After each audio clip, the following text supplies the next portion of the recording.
Hello everyone, welcome to my channel. My name is Liz. Thank you for stopping by. I have a deck that I had on pre-order. I literally just got it in yesterday. I didn't even realize they had sent it out yet. I thought it wasn't coming out till the 28th here in the US. And I think it's June or July everywhere else. And this is the Christ Consciousness deck, a self-mastery oracle by Amanda Ellis, and the artwork is Jane Delaford Taylor. I follow both of them on Instagram, and I follow Amanda on YouTube. I really, really enjoy listening to her. Occasionally she triggers me, but that's good. That's actually a good thing, you know? It's good to listen to other people and their views and stuff. She's my age, so I kind of like really can relate to a lot of the stuff she says when she talks about certain things the way they were. You know, I'm 55. I think she's 56 or going to be turning 56. So we're just a little different in age. And I love listening to her. Her voice is just so calming and relaxing. It's nice. So even though I don't consider myself a Christian, I was really drawn to this deck. I was very much drawn to the artwork because she would occasionally show a picture and stuff. And I'm like, I have to get it, you know?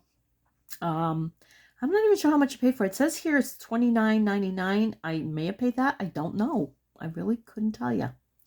So, for everyone of any belief system, the teachings are universal, respect all, and aim to help anyone wanting to evolve and enlighten their life. One thing about her is she's very much down what she calls the violet path, which there's good and bad in everybody. No one is 100% bad. No one is 100% good. Everyone has it. And she's very much into the belief of reincarnation. So she's like, at one point you were evil. At one point you were, you know, a saint. At one point you were a man. One point you were a woman, child, dog, cat, whatever. I don't even know if dog, cats are in there. But I'm just saying she's just very much about like you have to cut people slack because everybody has their own road to go. And even if you don't agree with them, there's a reason why, you know, they chose that life, supposedly. I'm not a big fan of the whole choosing the life thing, but that's me. The first ever Christ Consciousness deck dedicated to helping us model teachings that lead us to become Christed beings ourselves, Christ Consciousness. This deck is a unique look at how we can model Christ Consciousness in our everyday lives. The question, what would Jesus do, reflects what Christ Consciousness is and asks if we can model the behavior, energy, and higher love he showed. Christ Consciousness is a living energy within you, me, and many belief systems. It is about unconditional love and higher consciousness that we can master and embody, and that can elevate our world to unity. This deck is intended for everyone or anyone on their spiritual path who wishes to evolve and aspire higher and to make up the Christ light within themselves. It is, despite featuring the teachings of Christ, intended to be non-denominational, open to everyone, and bridge between traditional religious dogma and a more individualistic spirituality. The deck also references other key players in the story: Mother Mary, Joseph, Mary Magdalene, Joseph of Arimathea, Thomas, Peter, and Judas.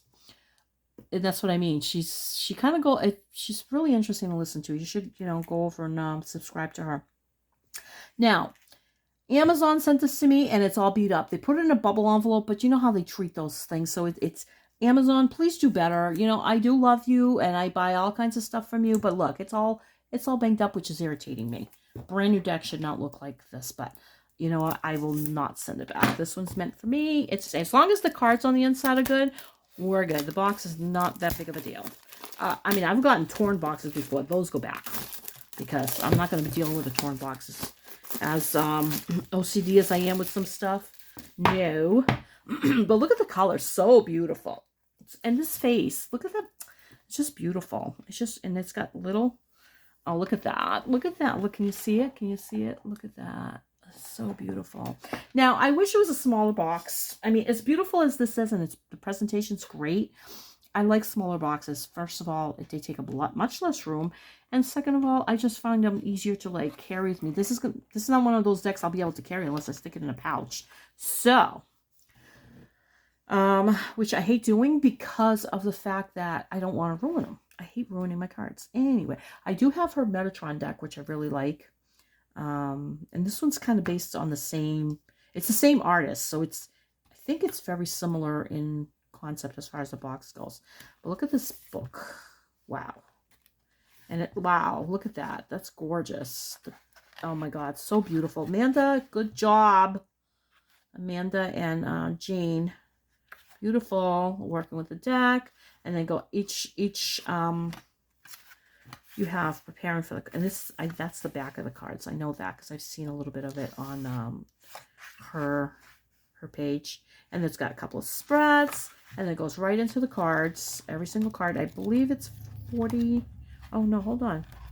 How many cards we got? 52? Maybe it's 55. Hold on. Yep, 55 cards, which I think her other one is 55 cards as well. So I'll read from the book, but you know, it's pretty word. Amanda likes her words. She reminds me a little bit of Alana Fairchild, but Amanda's much more down to earth, in my opinion. So, okay, so these are not gilded.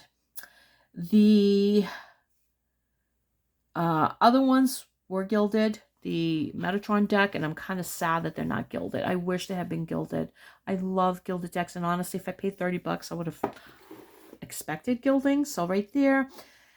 Other than that, the cards are a nice size. They look like they're decent thickness. Other than that, I think I'm going to love it. I mean, I don't have to have gilding. I just love the gilding. It just adds an extra something. Now, I think who puts this out. Was this put out by... it doesn't say. I don't know what publisher. Is it in the back here? I mean, we don't need to know. And that's the back of the book as well. I don't know. Let's see. I've got two here. Put them together.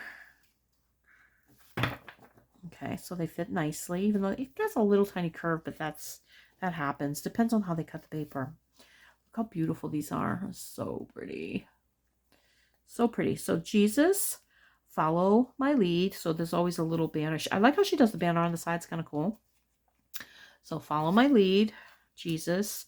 Number 2, sisterhood, the feminine way. How beautiful. The artwork really is pretty. I love this. Oh, my daughter just had her baby, and I just love it. 3, wisdom bringer. I'm going to hold that one back because I just love it. I love babies. 4, Joseph, fathering a responsibility. Oh, no, fathering and responsibility. I know that didn't sound right. Isn't that a beautiful picture? I love the artwork. It's just so pretty. I just love it. 5, the Magi. Signs and divine timing. Okay, I need a sip of my coffee here.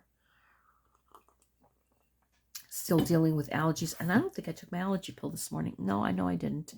So 6, Thomas, mind trap and doubt. Peter, denial and weakness, number 7. 8, Holy Spirit, work through me. Oh, I love this. 9, Jesus and Mary Magdalene, shared mission. That's so pretty. I know. If you're a Christian, this is considered heretical. But who knows 100%? You know, I mean, I've gone a completely different way, and I'm not even sure Jesus was real. I'm actually, in my heart, I really, if he was real, it's not the same person we've been told about. But that's a whole other story. That's for me. But the idea of a person who comes and gives us all this wisdom and goes through, you know, life just being kind and compassionate and suffers, and I mean, you have to know that in this world, good people suffer. A lot of good people, really terrible things happen to them, you know. So it's just, I guess it's an archetype of, you know, don't give up, even at the end, and he never really did in the stories. Oh, I forgot to show you the back. Look how pretty the back is. It's a honeycomb. Love it. With flowers. Orange blossoms, I'm thinking. Number 10, the garden, receive and heal. Oh my God, I love this card. So pretty. The artwork is very beautiful. Judas, Number 11, catalyst and soul contract. Okay, let's read on Judas. We're going to have to pick. I may just do 2. I'm going to hold the card pull out and then I'll just do 2. So 12, temptation, moral compass. You know, now that I'm looking at the cards and the thing here is on the side, I wish it was at the bottom because I would have loved to see like the whole picture more. But that's okay. Forgiveness sets you free. Number 13. 14, grace, blessings, and goodwill. Let's see. Okay. 15, the heart. What would love do? See, I like that. What would love do? Beautiful. Non-judgmental. Number 16, reflection and projection. 17, love thy neighbor, being of service. 18, fellowship, sharing, and coming together. See, I love that there's different, like you can see there's different cultures. This is clearly a Buddhist child here. This looks like it could be, I'm guessing, a Muslim family. I could be wrong because their heads are covered. Maybe it's Sikhs. I don't know. But it's just really, it's beautiful. 19, prayer, contemplation, and connection. Because in the end, most people, there are bad people in every religion, but most people just want to be at peace and to love their families and take care of their families. That's it. So prayer, contemplation, and connection. Oh, there's the Ankh here. So it goes back. I love this deck, Amanda. Good job. It like encompasses a bunch of different stuff. That's neat. I always thought the Ankh looked like a cross to me. I always did. I know it's not a cross. I know it means something different, but the Ankh, key to life, number 20. 20, and the cards are really nice as far as the quality. They really are nice. I just wish they were gilded. Amanda, you need to gild your cards. That's my personal preference. I don't think she'll ever watch this video, but whatever. 21, Gethsemane, darkest hour, strength arrives. 22, pilgrimage, onward steps. 23, relieving suffering, move beyond pain. See, it's always more. And the story of Jesus is about the resurrection. It's about overcoming in the end. I love that. Beautiful. 24, miracles, manifest and believe. And I know this card is based on the fish and the loaves, where the multiplication, that particular miracle. 25, new vintage, be open-minded. And this is probably the miracle of the wine at the wedding, I'm guessing at Canaan. 26, purity, return to innocence. How beautiful. How beautiful. I hope you guys are seeing these cards and they're not like, because I'm trying to look at them through the, if it's blurry, I'm going to be so mad. Unity, coexistence, and tolerance. Love it. I wish I could see this whole picture. This is beautiful. Faith, find holiness within. So this is the woman that touches Jesus's robe, and she gets healed because by her faith she gets healed. That's really cool. I'm gonna stand up because I gotta make sure that you guys are actually seeing these cards and I'm not being weird here. Okay, so Holy Grail, Sacred Union. So this would be Jesus and Mary Magdalene. Beautiful. Oh, I love it. Gratitude, appreciation, and thanks. Oh, I love that. So pretty. Stand up, steadfast vision. Number 31.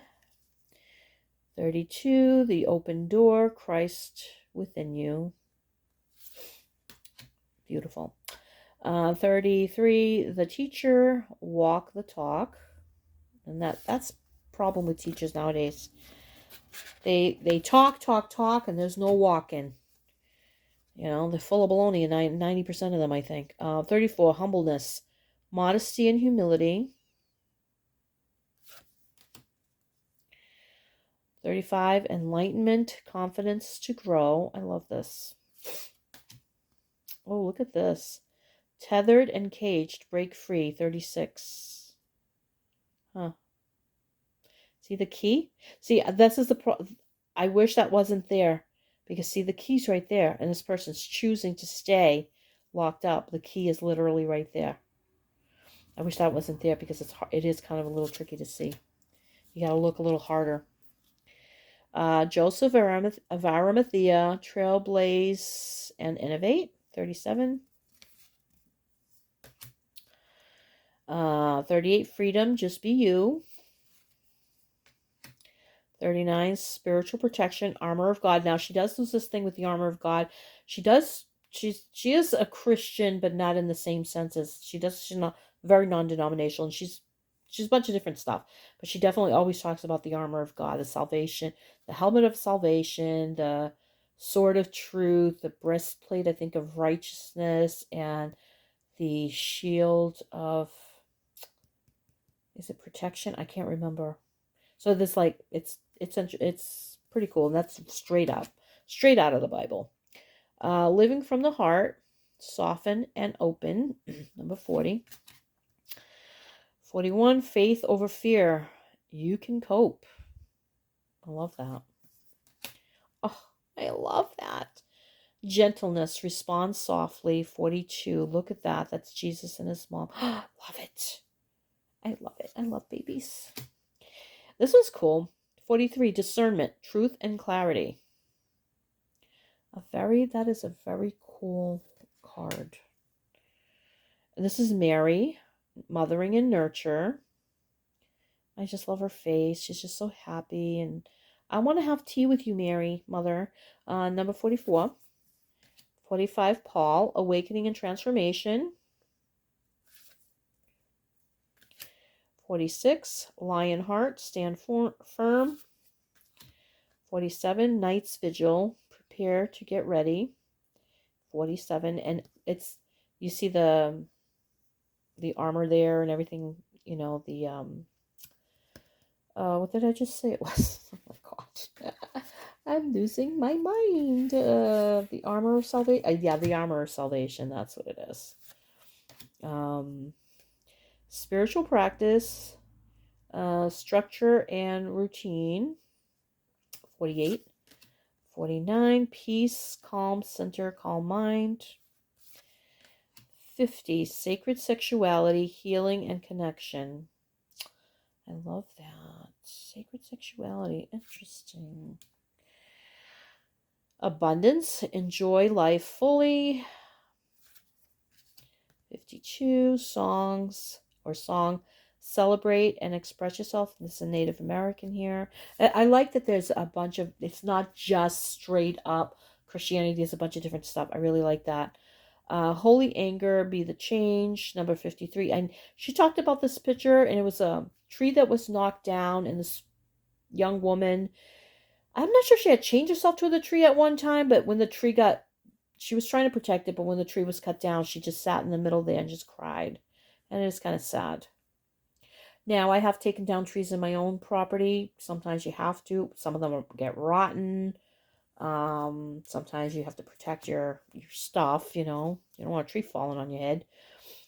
Children, cherish and enter their world. Love that. And resurrection, embrace new life. Okay, love it. All right. It's a beautiful deck. I'm just sad that it's not gilded like the other one. The other one was gilded, and I was hoping this one was going to be gilded. It's not. It's not the end of the world. That's for sure. Let's see. You know what? Let's do Judas, because that is such a different take, like as far as like including him in this kind of deck. But let's do Judas. I guess somebody had to be Judas. I think that's the point. Somebody had to be Judas. If in the story, somebody had to take up the mantle and be the villain. That's usually how it goes, if you believe in that kind of thing. I'm not sure I do. I think people just have to make their own choices. But, in this kind of story, somebody has to be the villain. If you look at a story on, if you watch movies and whatever, somebody has to play that part. Okay. Got my peepers on. Let's read. See, she writes a lot. Card 11 is a number associated with spiritual awakening, sometimes difficult. But for that to occur, we need souls or situations that are catalysts that lead us there. The partner who cheats or so we learn self-worth, the redundancy that leads to a new career, the absent parent who teaches us independence, the disloyal friend who reveals who our real friends are, the illness that teaches us to make the most of every day.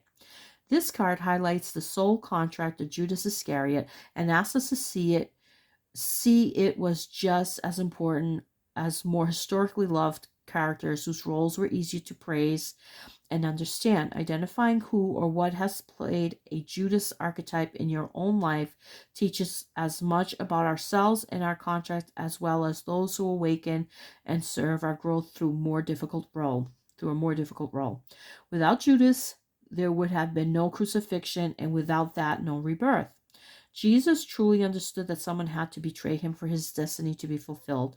He told Judas to do it quickly, and when kissed on the cheek by him and met by a crowd with staves and swords, admonished even his other disciples for using force to stop what needed to occur. Judas, as emissary, someone sent on a special and soul mission, deserves not vilification but love, appreciation, and understanding. See, that's what I mean. Some of the stuff she says is a little hard to swallow because I know people are going to, if you're going to come at me, please don't. Please don't. Don't watch these videos if you're going to come at me and be like, trying to proselytize. I don't need that. I've been there, done that. Not what I'm in for. But she says stuff that sometimes you're like, oh my God, she's probably right. But it's hard to see it that way sometimes. Picking this card today suggests there may be someone in your life, a situation, or an event that has deeply affected you. You may have been betrayed in some way, but as painful as such experiences are, they can rebirth us into something new.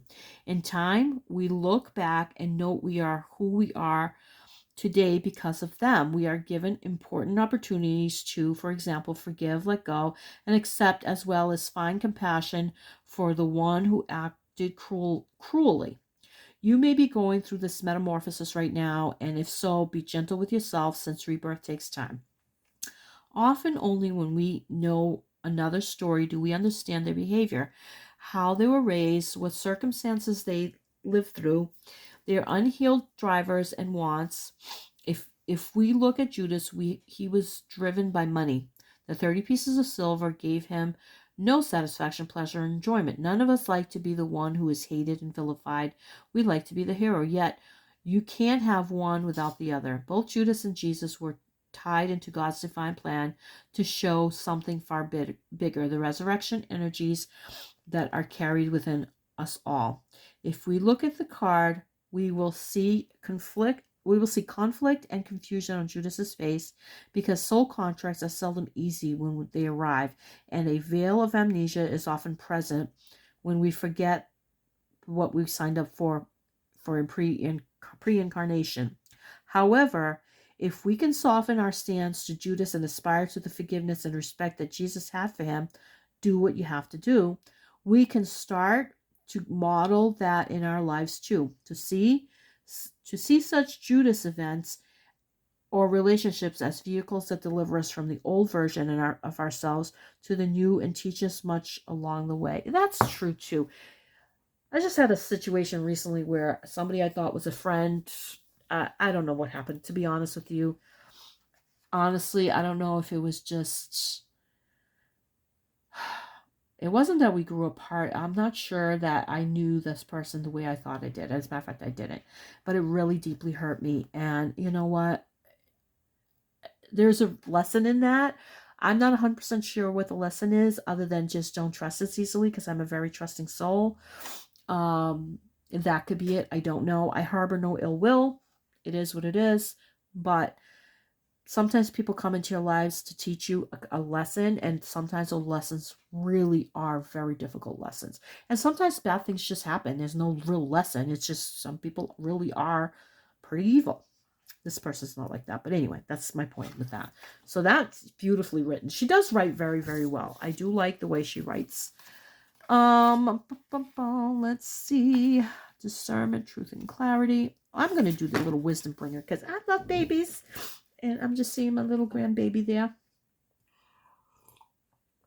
My little granddaughter. I love her. She's the cutest thing ever. So wisdom bringer number 3. 3 is a good number. Earth School. Look at that cute baby. So cute. Much of life is remembering of what we already know. We come into this incarnation from pure spirit with eons of lifetimes of acquired soul knowledge.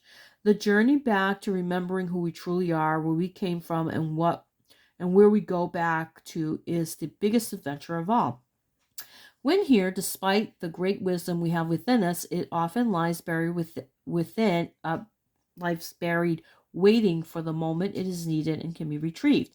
As children, we enter education and learn what is on the curriculum, yet what is contained within us is far greater, with more depth and breadth than we can imagine.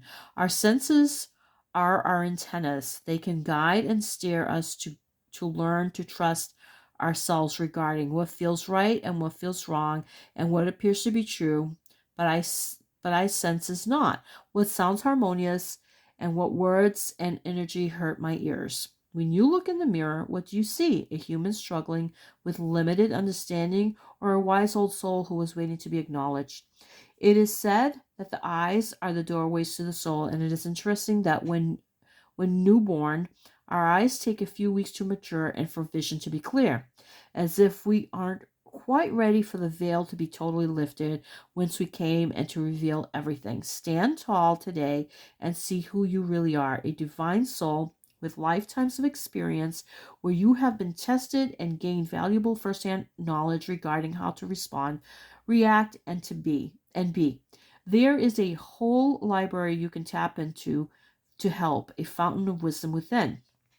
Of course, acquiring new knowledge and wisdom never stops, and it may be that what you struggle with now is in fact your greatest teacher. The problem at hand is trying to lead you to the solution, and the difficult relationship may be there to teach you, including how not to be or what not to put up with. There are opportunities to learn from every interaction and experience. Ask yourself, what can I take from this? What did I learn today? What is this person trying to show me? Why am I finding this difficult? It also may be, I love that. I love those questions. It also may be time to understand some new study, undertake. And also maybe time to undertake some new study from modern day books to ancient texts and philosophical concepts. Indeed, the thirst for wisdom should never leave us. The desire to be challenged via debate, differences of opinion, and sharing of knowledge is important. The art of truly listening is also vital if we are to absorb and properly apply all that we learn. As such, we need to make proper time for that, space to process new ideas, and regular clearing out of what is unimportant, including what we hear, e.g., gossip and example, gossip and hearsay. Look around today at what life really wishes to teach you. There is opportunity to do so from nature, travel, and meeting new people, even if it is a stranger on the bus, as well as going within to listen to our own well of knowledge. Jesus also showed that what we need to learn may come from unexpected places. For example, the beggar having more to share of worth than the rich man, the child comprehending more than the adult, the enemy has more to teach than the ally. We are all at Earth School and come to share what we know, which includes how we can learn together as one. So this is Wisdom Bringer Earth School. Isn't that beautiful? I love it. It's such a well done book, deck. I wish box was smaller, the book was smaller, the cards were in a different, but that's not that big of a deal. Honestly, that's not a big deal at all. The artwork is beautiful, and I do wish it had the gilding like the Metatron deck. I really feel that is the one thing out of everything else I could deal with it's that. I wish that was there, because I really do miss that. It does look beautiful in Metatron deck, and I think with all of this gold here and stuff, just the gilding would have been perfect. Absolutely perfect. So Here is your Christ Consciousness deck by Amanda Ellis and the artwork by Jane Delaford Taylor. And it is beautiful. I love it. Amazon has it here in the States. I don't know if anybody else has it. And then, the rest of the world's supposed to come out either June or July. Anyway, blessings and thank you, and have a great day wherever you are. Take care.